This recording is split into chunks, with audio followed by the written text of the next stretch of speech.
নিবনুৱাৰ কৰ্মসংস্থাপন ৰাজ্যৰ চৰকাৰে নিজৰ কৰ্মক্ষেত্ৰত নিয়োগ কৰি সমাধান কৰিব নোৱাৰে।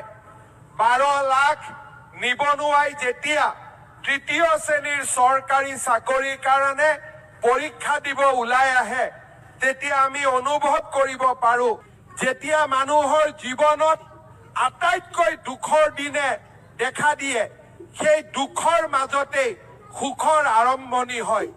মানুহৰ জীৱনত যেতিয়া মানুহে আটাইতকৈ প্ৰতিকূলতা দেখা পায় সেই প্ৰতিকূলতাৰ লগত যুঁজি মানুহে সৃষ্টি আৰু নতুন দিনৰ আৰম্ভণি কৰে। জাগিৰোড পেপাৰ আপোনালোকৰ মাজত থিয় হৈ মই এই আটাইবোৰ ব্যক্তিক মোৰ অন্তৰৰ গভীৰতম কোণৰ পৰা কৃতজ্ঞতা যাচিছো।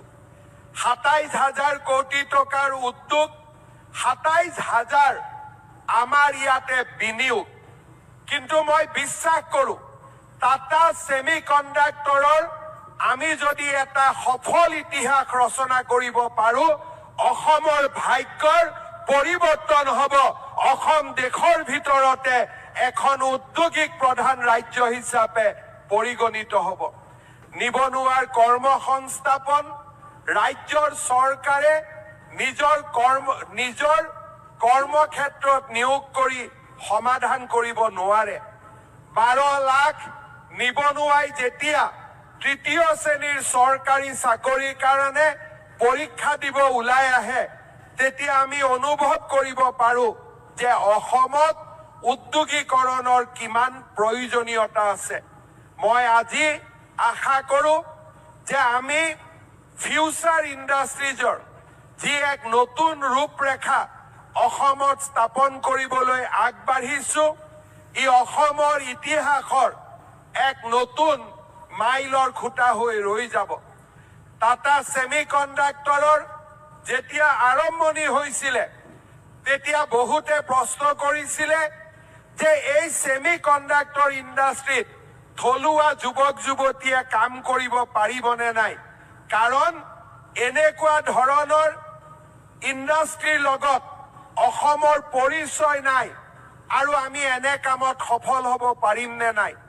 টাটা ইলেক্ট্ৰনিক্সৰ MD ডক্টৰ ৰণধীৰ ঠাকুৰ ডাঙৰীয়াক এই বিষয়ে মই জনোৱাত তেখেতে মোক কৈছিলে যে আমি অসমৰ পৰা পোনে পোনে 1000 ছোৱালীক আমি লৈ যাম আৰু য'ত এনে ব্যৱস্থা চলি আছে তাতে আমি প্ৰশিক্ষণ দিম যাতে এই ইণ্ডাষ্ট্ৰিটো আৰম্ভ হোৱাত প্ৰথম কৰ্মচাৰী হিচাপে অসমীয়া যুৱক যুৱতীয়ে কাম কৰিব পাৰে।